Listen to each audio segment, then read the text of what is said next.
প্রতি একটি একটি রোজা যখন কমতো তখন ঈদ অনেক বেশি কাছে চলে আসতো। এটার এক্সাইটমেন্ট ছিল অনেক বেশি। 4 থেকে 5 বার ঈদে বাড়ি যেতে পারিনি, বিভিন্ন মামলা, তারপরে হচ্ছে বিভিন্ন রাজনীতির কারণে। ঈদের একটা স্মরণীয় ঘটনা যেটা এখনো বারবার মনে পড়ে, বা মজার ঘটনা হতে পারে, দুঃখের ঘটনা হতে পারে।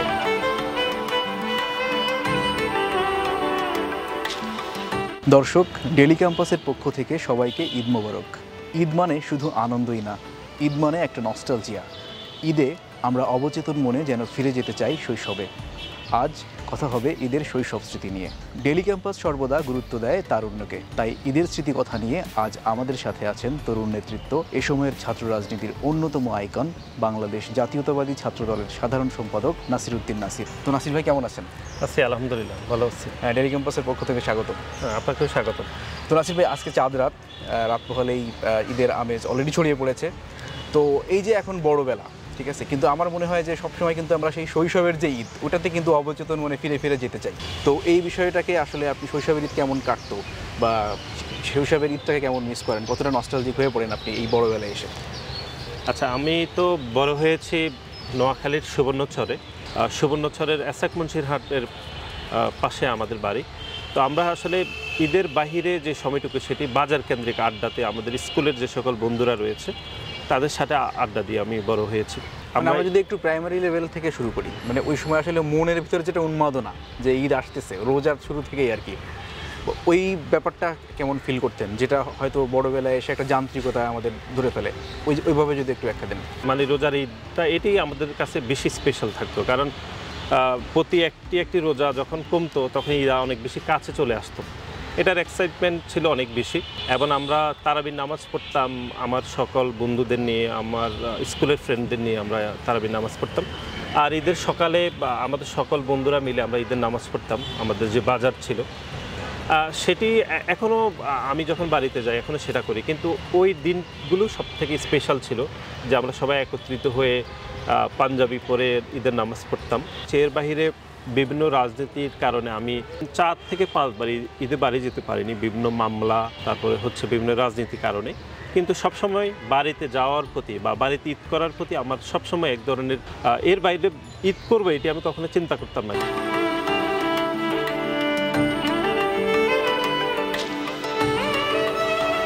সুতরাং বড়বেলার সাথে ছোটোবেলার ঈদের পার্থক্য হচ্ছে, ছোটোবেলাতে ঈদের সালামি সবাই দিত, আমার চাচা, তারপরে আত্মীয় স্বজন, বাবা, কিন্তু এখন সেটি হয়তো দেওয়া হয় না বা পাওয়া হয় না। মানে ছোটবেলায় শুধু পেতেন, আর এখন হয়তো আমরা একটু বড় হয়েছি, এখন আমি আমাদের যে পরিবার সেটি শুধু আমার পরিবারের মধ্যে সীমাবদ্ধ নয়। গত 15-16 বছর ধরে আমি বাংলাদেশ জাতীয়তাবাদী ছাত্র দলের একদম কর্মী থেকে আমি এখন একটি দায়িত্ব রয়েছি। সুতরাং এই দীর্ঘ সময় ধরে যারা ছাত্রদল করেছে তারাও আমাদের পরিবারের অংশ, প্রায় পরিবারের অংশ, বা কোনো অংশ পরিবার থেকে কম নয়।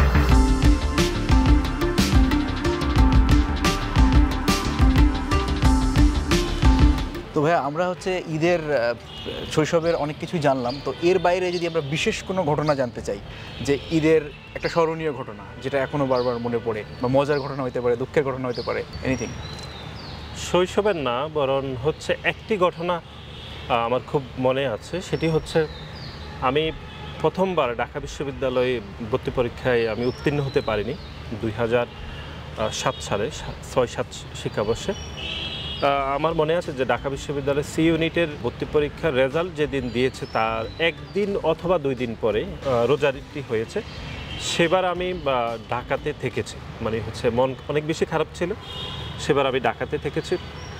এটি খুবই কষ্ট হয়েছে, যেহেতু প্রথমবার এক ধরনের হীনমন্যতায় ভুগতেছিলাম, কারণ আমি খুব পড়াশোনা করেছিলাম কিন্তু তারপরও ঢাকা বিশ্ববিদ্যালয়ের ভর্তি পরীক্ষায় চান্স পাইনি। এটি অনেকের এরকম হয়, তখন তো 2 বার ভর্তি পরীক্ষা দেওয়া যেত। এটি আমার খুবই কষ্ট ছিল সেই বছরটি। তার পরবর্তী বছর আমি ঢাকা বিশ্ববিদ্যালয়ে ভর্তি পরীক্ষা উত্তীর্ণ হয়েছি, এবং আমার জীবনের এটি সবচেয়ে স্মরণীয় ঘটনা।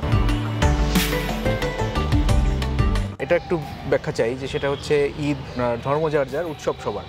আমরা জানি যে ধর্মবর্ণ নির্বিশেষে সবাই ঈদের আনন্দে আমরা আনন্দিত হই এবং একসাথে সবাই আমরা মিলিত হই।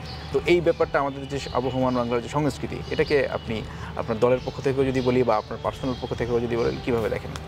না, আমি ব্যক্তিগতভাবে যদি বলি তাহলে একটি ঘটনা আমি মনে করিয়ে দিতে চাই সেটি হলো, প্রথম যখন ঢাকায় আসলাম তখন আমাদের একটা বন্ধু ছিল সনাতন ধর্মাবলম্বী, সেও ঢাকা বিশ্ববিদ্যালয়ের শিক্ষার্থী, আমাদের স্কুলের বন্ধু। পবিত্র মাহে রমজানে যখন ইফতার আমরা রেডি করতাম তখন অনেক সময় দেখা যেত যে ইফতারের সময় আমরা শেষের দিকে খুব ক্লান্ত হয়ে যেতাম।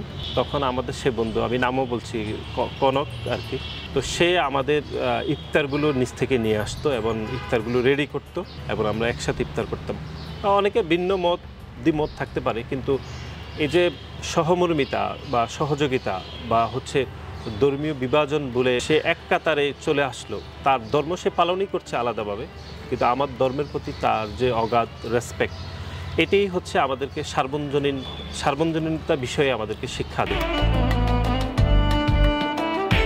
তো ভাই অসংখ্য ধন্যবাদ আজকে আমাদের সময় দিয়েছেন ডেইলি ক্যাম্পাসকে।